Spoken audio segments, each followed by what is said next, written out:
दोस्तों 7000 milliampere की battery, Soni IMX 682 का primary sensor camera, back side में एक स्मार्टफोन के, क्वालकॉम स्नैपड्रैगन 730G का octa core processor, meanest monster. Samsung ने यही एडवर्टाइजिंग मार्केटिंग करी अपने नए स्मार्टफोन गैलेक्सी M51 के लिए। लेकिन ये मॉन्स्टर कितना मॉन्स्टर है, कितना मीन है ये मॉन्स्टर, ये सब बातें करेंगे आज हम इस वीडियो में। दोस्तों मैंने ये फोन गैलेक्सी M51 अपने खुद के पैसों से खरीदा है।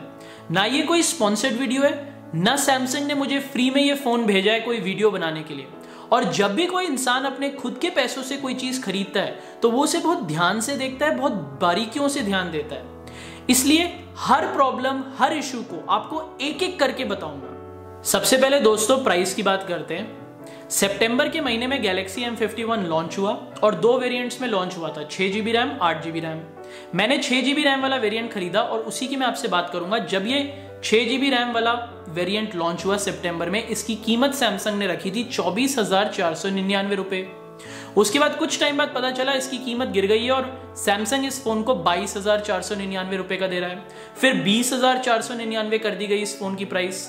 फिर अभी जो ग्रेट इंडिया फेस्टिवल आया था उसमें गैलेक्सी M51 19,499 का मिल रहा था। और अभी जब Amazon ने दिवाली की सेल निकाली थी तब ये वाला फोन आपको 18,499 रुपए का मिल रहा था, जिसमें आपको 3,000 रुपए का कैशबैक मिल रहा था अगर आप SBI कार्ड से इस फोन को लेते हो, और 1,500 रुपए का कोई और भी डिस्काउंट कूपन मिल रहा था इस फोन के साथ। दोस्तों सोचने वाली बात है, 24,499 रुपए से 18,499 रुपए तक, और अगर आप SBI कार्ड से लेते हो तो इस फोन की कीमत 15,000 रुपए तक की हो जाएगी। और अभी तो सिर्फ 2 महीने हुए हैं इस फोन को लॉन्च हुए और सैमसंग जैसी कंपनी ऐसे कर रही है। इस चीज से हमें सिर्फ 2 ही चीजें समझ आती हैं दोस्तों, या तो कस्टमर को उल्लू बनाया जा रहा है, या सैमसंग कंपनी ने गैलेक्सी M51 में इतना सस्ता माल डाला है कि अगर वो 25,000 के फोन को लॉन्च करके 15,000 में बेच रही है तो भी वो प्रॉफिट बना रही है, वरना वो ऐसा क्यों करेगी? सोचने वाली बात है। और अगर आप सैमसंग की वेबसाइट पे डायरेक्टली गैलेक्सी M51 को लेते हो तो आपको ये फोन अब Amazon से भी ज्यादा सस्ते में मिल रहा है। और आप मानोगे नहीं, मैंने एक वीडियो निकाली थी गैलेक्सी M51 पे कि कैसे मैंने फोन बहुत सस्ते प्राइस में ले लिया। मैंने 10% HDFC बैंक का डिस्काउंट लिया था, मेरा Amazon पे बैलेंस में कुछ पैसा था, और फिर मैंने अपने पुराने फोन को भी Cashify.com पे बेच के फोन लगभग मुझे 14-15 हज़ार का पड़ गया था गैलेक्सी M51। लेकिन जब मैंने वो वीडियो निकाली उसमें इतने सारे लोगों के मैसेजेस आए जिसमें लोगों ने बोला कि हमने ये फोन 15,000 का खरीद लिया, 17,000 का खरीद लिया, 19,000 का खरीद लिया। कुछ लोगों ने लिखा यार हमने तो ये फोन 22,000 23,000 रुपए का खरीदा, हमने इतना महंगा क्यों खरीद लिया जब आप लोगों ने इतने सस्ते में खरीद लिया। तो यहां पे सैमसंग क्या करने की कोशिश कर रहा है? यहां तो कंज्यूमर्स, बायर्स की लड़ाई हो रही है प्राइस के चक्कर में। या तो सैमसंग ने इस पर्टिकुलर प्रोडक्ट गैलेक्सी M51 में बहुत ही सस्ता मटेरियल डाला हुआ है, जिससे क्या हो रहा है कि बहुत सस्ते में भी सैमसंग को बहुत प्रॉफिट हो रहा है, या फिर कंज्यूमर के साथ खेला जा रहा है। बस यही 2 चीजें हो सकती हैं जो मैंने सोचा है। बाकी और भी कुछ हो सकता है, वो तो सैमसंग कंपनी को अंदर ही अपनी कहानी पता होगी। लेकिन कुछ तो गड़बड़ है कि 2 महीने में प्राइसेस इतने गिर रहे हैं। सैमसंग की वेबसाइट पे अलग प्राइस मिल रहा है, Amazon की वेबसाइट पे अलग प्राइस मिल रहा है, और 25,000 से अब ये फोन 15,000 रुपए तक का मिल रहा है। सोचने वाली बात है ये। डिजाइन और डिस्प्ले की बात करते हैं। ये देख रहे हो कितने सारे आपको फिंगरप्रिंट मार्क्स दिखेंगे इसकी बॉडी पे। ये जो बॉडी है गैलेक्सी M51 की, ये प्लास्टिक मटेरियल की बनी है। इस पे फिंगरप्रिंट मार्क्स बहुत आसानी से लग सकते हैं और स्क्रैचेस भी बहुत आसानी से लग सकते हैं। और अगर मैं फोन के वेट की बात करूं तो आपको फोन बहुत ही भारी लगेगा, बहुत ही हैवी और बल्की है फोन। अगर आप इसे अपनी जेब में डालते हो पैंट्स की तो आपको वॉकिंग करते वक्त, चलते वक्त फील होगा अपनी पैंट्स पे कि आप कुछ भारी कोई चीज, वजन लेके चल रहे हो। अगर आप शर्ट की फ्रंट पॉकेट पे डालते हो तो आपको अपनी चेस्ट पे लगेगा कि आप कुछ भारी चीज लेके चल रहे हो। उसके बाद आपको ये बताया जा रहा है कि इसकी जो स्क्रीन है वो 6.7 इंचेस की बड़ी स्क्रीन है, लेकिन इसका जो साइज है, इसका जो वेट है वो बहुत भारी है। तो अगर लंबे टाइम के लिए आप हाथ में पकड़ के गेम्स खेलते हो या हाथ पे पकड़ के कोई पिक्चर देखते हो तो आप थक जाओगे। कितनी देर तक पकड़ोगे? थोड़ी देर तक आप कर लोगे, उसके बाद आप 1-2 हफ्ते में यूज्ड हो जाओगे, लेकिन फिर भी आपको हाथ में लगेगा कि आप कुछ भारी सी चीज लेके चल रहे हो। अब बॉडी के आपको साइड के फीचर्स के बारे में बताता हूं। ये देख रहे हो, ये है साइड माउंटेड फिंगरप्रिंट सेंसर और यहां पे है वॉल्यूम बटन। तो अगर मैं अपने थंब से साइड माउंटेड फिंगरप्रिंट सेंसर को पकड़ता हूँ तो जो वॉल्यूम बटन है वो थोड़ा ऊपर है, तो मुझे फोन को पूरा हिलाना पड़ेगा अगर मुझे वॉल्यूम बटन पे जाना है। तो आपको ये ध्यान देना पड़ेगा, वॉल्यूम बटन दूसरी साइड में नहीं रखा गैलेक्सी M51 में, साइड माउंटेड फिंगरप्रिंट सेंसर के ऊपर रखा हुआ है, जहां पे अपना हाथ पहुंचाने में दिक्कत होती है यूजर को। और साइड माउंटेड फिंगरप्रिंट सेंसर पे आप सिर्फ 3 फिंगर्स को रिकॉर्ड कर सकते हो, 5 फिंगर्स को आप रिकॉर्ड नहीं कर सकते फोन के अंदर। तो आपका फोन उन्हीं 3 फिंगरप्रिंट्स के साथ खुलेगा जो आपने फोन में रिकॉर्ड करी हुई है, 5 फिंगर से नहीं खुलेगा। गैलेक्सी M51 की जो बॉडी बनाई है सैमसंग ने वो प्लास्टिक की बनाई है, लेकिन बॉक्स के अंदर आपको ना दिया है कोई स्क्रीन गार्ड, ना दिया है कोई केस कवर। ये दोनों एसेसरीज बहुत जरूरी हैं आज, क्योंकि आज लोग अपने फोन को हर जगह पे यूज करते हैं और फोन गिरने के चांसेस बहुत ज्यादा होते हैं। तो ये दोनों एसेसरीज, स्क्रीन गार्ड और केस कवर, आपको अलग से खरीदने पड़ेंगे। तो गैलेक्सी M51 का खर्चा अलग से और इन दोनों एसेसरीज का खर्चा अलग से। तो सैमसंग ने यहाँ पे भी अपना पैसा बचाने की कोशिश की है, क्योंकि 25,000 रुपए का अगर सैमसंग फोन बना रहा है तो ये दोनों एसेसरीज जरूर डालनी चाहिए थे बॉक्स के अंदर। अगर मैं फोन के डिस्प्ले की बात करूं तो इसमें आपको सैमसंग ने गोरिल्ला ग्लास 3 का प्रोटेक्शन दिया है। 25,000 रुपए का फोन, गोरिल्ला ग्लास 5 का प्रोटेक्शन होना चाहिए था, पर ठीक है, मैं इस फीचर को स्किप कर सकता हूं। ये नहीं बोलूंगा कि बहुत ही बड़ी गलती कर दी सैमसंग ने। लेकिन अगर मैं डिस्प्ले में रिफ्रेश रेट की बात करूं तो सैमसंग ने इसमें आपको सिर्फ 60 हर्ट्ज का रिफ्रेश रेट दिया है। अगर मार्केट में आप बाकी फोन्स देखते हो 20,000 से 30,000 रुपए की रेंज में, तो सब में आपको मिनिमम 90 हर्ट्ज का रिफ्रेश रेट जरूर मिलता है। 60 हर्ट्ज के रिफ्रेश रेट में अगर आप गेम्स खेलते हो, स्पेशली फास्ट गेम्स खेलते हो, रेसिंग गेम्स खेलते हो, तो वो हैंग होंगी, हल्की सी रुकेंगी। तो ज्यादा रिफ्रेश रेट अगर होता है तो गेम्स को हम अच्छी तरीके से खेल सकते हैं। मेरे को तो लगता है मूवीज भी, अगर आप फास्ट मूवीज देखोगे, एक्शन मूवीज देखोगे, उनमें भी आपको रिफ्रेश रेट में फर्क मिलेगा। उसके बाद सैमसंग ने इसके डिस्प्ले में आपको इन डिस्प्ले फिंगरप्रिंट सेंसर ने दिया, वो लेटेस्ट टेक्नोलॉजी है। साइड माउंटेड फिंगरप्रिंट सेंसर दिया है, उसकी मैं इतनी शिकायत नहीं करूंगा, साइड माउंटेड फिंगरप्रिंट सेंसर भी अच्छा है, लेकिन फिर भी in display fingerprint sensor latest technology है। और अगर आप 25,000 रुपए तक का फोन दे रहे हो, खैर 25,000 रुपए का नहीं, सैमसंग ने तो इतनी ऑफर्स दे दी कि फोन को 15,000 रुपए का बना लिया, तो मेरे ख्याल से Samsung in display fingerprint sensor के फीचर को भी हटा के अपना पैसा बचा रहा है। कनेक्टिविटी इश्यूज की बात करें तो 4G+ का सपोर्ट आपको नहीं मिलता है M51 में। कैरियर एग्रीगेशन की भी प्रॉब्लम है स्मार्टफोन में, यानी कि अगर वाईफाई को यूज करके आप कुछ डाउनलोड करना चाहते हो अपने फोन में तो आपकी अपलोडिंग स्पीड और डाउनलोडिंग स्पीड अच्छी है, लेकिन अगर आप मोबाइल डाटा को यूज करके कुछ डाउनलोड करना चाहते हो अपने M51 में तो आपकी अपलोडिंग स्पीड तो अच्छी है, लेकिन डाउनलोडिंग स्पीड बहुत ही पुअर है और बहुत ही स्लो है। मैं क्योंकि दिल्ली में रहता हूं तो मुझे ये प्रॉब्लम बहुत ध्यान से दिखाई नहीं दी, लेकिन अगर आप छोटे शहरों में रहते हो या ऐसी लोकेशन में रहते हो जहां से आपके मोबाइल टावर्स बहुत दूर हैं आपकी लोकेशन से, तो आपको डाउनलोडिंग स्पीड में जरूर प्रॉब्लम आएगी अगर आप मोबाइल डाटा को यूज करके कुछ डाउनलोड करना चाहते हो अपने गैलेक्सी M51 में।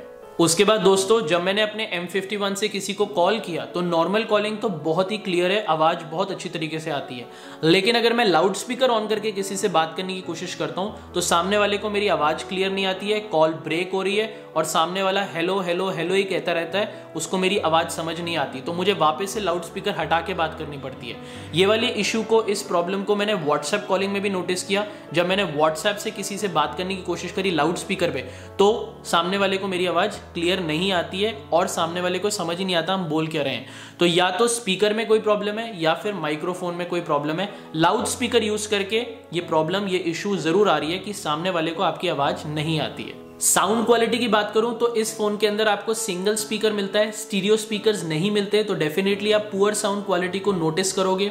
आपको डॉल्बी एटमॉस का सपोर्ट मिलता है, लेकिन डॉल्बी एटमॉस को आप तभी यूज कर सकते हो जब आप ईयरफोन्स या ब्लूटूथ डिवाइस के साथ कनेक्ट करते हो अपने M51 को। आपको 3.5 mm का हेडफोन जैक मिलता है, लेकिन आपको हेडफोन्स ही नहीं देता सैमसंग M51 के बॉक्स में। और वैसे भी अब आने वाले टाइम में लोग वायरलेस ईयरफोन्स को यूज करने वाले हैं, तो हेडफोन जैक का पर्पस खत्म हो जाएगा। लेकिन जो लोग वायर्ड ईयरफोन्स को अभी भी यूज करते हैं उन लोगों के लिए ये फीचर डेफिनेटली अच्छा है, पॉजिटिव है। सॉफ्टवेयर की बात करते हैं, इस फोन के अंदर आपको One UI 2.1 कोर का ऑपरेटिंग सिस्टम मिलता है, जो कि प्रॉपर UI नहीं है जो आपको सैमसंग गैलेक्सी A सीरीज या सैमसंग के फ्लैगशिप फोन्स में मिलता है। इसलिए आपको इसके अंदर NFC का फीचर मिलेगा, लेकिन सैमसंग पे नहीं है। आपको इसमें रीडायलिंग का ऑप्शन नहीं मिलता। टाइपिंग जब आप करते हो किसी भी चीज की तो स्वाइप टाइपिंग का फीचर नहीं है, स्मार्ट टाइपिंग का फीचर है। स्वाइप टाइपिंग थोड़ी सी जल्दी हो जाती है, टाइपिंग स्मार्ट टाइपिंग में फोन अपने आप रिकॉग्नाइज कर लेता है आगे के वर्ड्स आपको टाइपिंग में क्या चाहिए, तो वो ठीक है, लेकिन स्वाइप टाइपिंग एक न्यू फीचर है जिसमें टाइपिंग जल्दी हो जाती है, वो नहीं मिलेगा आपको इसके अंदर। एज लाइटिंग नहीं है फोन की बॉडी में, ऑटो ब्राइटनेस का फीचर नहीं है, मैनुअल ब्राइटनेस है। वैसे तो मैं प्रेफर भी मैनुअल ब्राइटनेस करता हूं, लेकिन ऑटो ब्राइटनेस फीचर इसके अंदर नहीं है। उसके बाद अगर मैं सिक्योरिटी की बात करूं तो जब आप फोन को स्विच ऑन करते हो तो आपको फोन दिखाता है कि सिक्योर्ड बाय नॉक्स, लेकिन जब फोन पूरा ऑन हो जाता है तो ना आपको सिक्योर फोल्डर मिलेगा, ना सैमसंग नॉक्स का कोई भी फीचर मिलेगा। तो सिक्योरिटी बड़ी बेसिक है जो नॉर्मल फोन्स में मिलती है, pattern, pin, password, face unlock, side mounted fingerprint sensor, वो सिक्योरिटी अच्छी है। लेकिन फिर भी सैमसंग के अंदर सैमसंग नॉक्स की सिक्योरिटी नहीं है, तो ये मुझे थोड़ा सा हल्की चीज लगी, सोचने वाली चीज है ये। उसके बाद स्क्रीनशॉट एक बड़ा इंपॉर्टेंट फीचर होता है, बड़ा बेसिक फीचर होता है और बहुत इजी रखना चाहिए एक कंपनी को जब वो फोन बना रही है। लेकिन इसके स्क्रीनशॉट को कैसे लिया जाता है ढूंढने में बड़ी मुश्किल हुई, और एक अलग तरीके से लिया जाता है इसका स्क्रीनशॉट ढूंढने में इसलिए मुश्किल हुई, मैंने सेटिंग्स में जाके सर्च करा तब भी नहीं मिला, फिर अंदर जाके जब बहुत सारी चीजें सर्च करी तब वहां पे लिखा हुआ है कि स्क्रीनशॉट आप जब हैंड को वेव करते हो लेफ्ट की तरफ वैसे लिया जाता है। यूजुअली जब हम स्क्रीनशॉट लेते हैं तो हम लोग क्या करते हैं, वॉल्यूम डाउन का बटन दबाते हैं और पावर ऑन ऑफ का बटन साथ में दबाते हैं, स्क्रीनशॉट हो जाता है। लेकिन इस फोन में आप ना 2 फिंगर से स्क्रीनशॉट ले सकते हो, ना आप वॉल्यूम डाउन और पावर ऑन ऑफ का बटन दबाते हो तो भी स्क्रीनशॉट नहीं होता। लेकिन जब आप अपने हाथ को लेफ्ट साइड की तरफ स्वाइप करते हो तो वो स्क्रीनशॉट लेता है। इसका स्क्रीनशॉट का प्रोसीजर और तरीका ही बिल्कुल अलग है। तो अगर आप स्क्रीनशॉट के फीचर से परेशान हो, ये ध्यान रखना, इसका स्क्रीनशॉट स्वाइप लेफ्ट करके लिया जाता है। उसके बाद इसके अंदर हैप्टिक फीडबैक का फीचर नहीं है जो आजकल हर फोन्स में आ रहा है। हैप्टिक फीडबैक का मतलब होता है कि कैसे इंसान टेक्नोलॉजी के साथ कम्युनिकेट करे, तो वो फीचर सैमसंग ने नहीं डाला इसके अंदर। और फाइनली एक और प्रॉब्लम आपको दिखेगी, हालांकि वो इतनी बड़ी प्रॉब्लम नहीं है, छोटा सा इशू है। जब आप फोन को इंस्टॉल करके पहली बार खोलते हो तो आपको बहुत सारा ब्लॉटवेयर, बहुत सारी फालतू की एप्स दिखेंगी जैसे मौज, डेली हंट और कैंडी क्रश। इन सब ऐप्स को आप अनइंस्टॉल कर सकते हो, लेकिन सैमसंग के फोन में इतनी सारी फालतू की ऐप्स देना मुझे समझ नहीं आया सैमसंग ने ऐसा क्यों किया। उसके बाद दोस्तों कुछ लोगों ने फोन में ये भी कंप्लेंट करी है कि बैटरी ड्रेन का इशू आ रहा है, प्रॉपर चार्जिंग नहीं हो रही है। हालांकि मुझे ये इशू नहीं आया मेरे डिवाइस से, लेकिन अगर आप Amazon में जाके रिव्यूज पढ़ो तो बहुत लोगों ने ये प्रॉब्लम लिखी है कि बैटरी 7000 mAh की बताई गई है, लेकिन 4000 मिली एम्पेयर की बैटरी से भी इसको कंपेयर नहीं किया जा सकता, और बैटरी बहुत जल्दी ड्रेन हो रही है, प्रॉपरली बैटरी चार्ज नहीं हो रही। मुझे नहीं आई ये प्रॉब्लम, लेकिन फिर भी इस पॉइंट को आपको दिमाग में रखना चाहिए, क्योंकि सैमसंग इस फोन को पावरफुल 7000 मिली एम्पेयर के बैटरी के ब्रांड से ही बेचने की कोशिश कर रहा है। तो अगर बैटरी गड़बड़ हो गई इस फोन की तो मेरे ख्याल से इस फोन का सारा पर्पज ही खत्म हो जाता है। तो दोस्तों बस यही थी सारी गैलेक्सी M51 की प्रॉब्लम्स जो अभी तक मुझे मिली, अभी तक मैंने ऑब्जर्व करी, रिसर्च करी अपने फोन को यूज करते हुए। अगर आपको कोई ऐसी प्रॉब्लम्स मिली हैं जो मैंने इस वीडियो में नहीं बताई, या आपको लगता है कि बाकियों को भी ये दिक्कत आ सकती है, जो M51 लेने का सोच रहा है, उसे नीचे कमेंट्स में जरूर लिखना।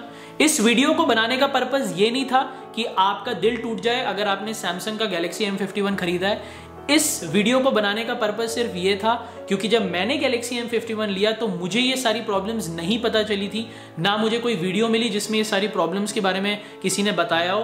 तो अगर आप गैलेक्सी M51 लेने का सोच रहे हो as a consumer, as a buyer, सिर्फ उस बायर को हेल्प करने के लिए मैंने वीडियो बनाई, ताकि वो सिर्फ सैमसंग की ब्रांडिंग ना देख के फोन को ले ले। 7000 मिली एम्पेयर की battery, meanest monster, Sony IMX682 का primary sensor camera back side में, वो उसके नेगेटिव एस्पेक्ट्स को भी एनालाइज करे और फिर फाइनल डिसीजन ले कि उसे गैलेक्सी M51 लेना चाहिए या नहीं लेना चाहिए। तो ये वीडियो सिर्फ कंज्यूमर और बायर को हेल्प करने के पर्पज से बनाई गई है, ताकि एक पर्टिकुलर बायर दोनों पॉजिटिव्स और नेगेटिव्स गैलेक्सी M51 के एनालाइज करके फाइनल डिसीजन ले पाए कि वो सैमसंग गैलेक्सी M51 लेना चाहता है या मीनेस्ट मॉन्स्टर को नहीं लेना चाहता।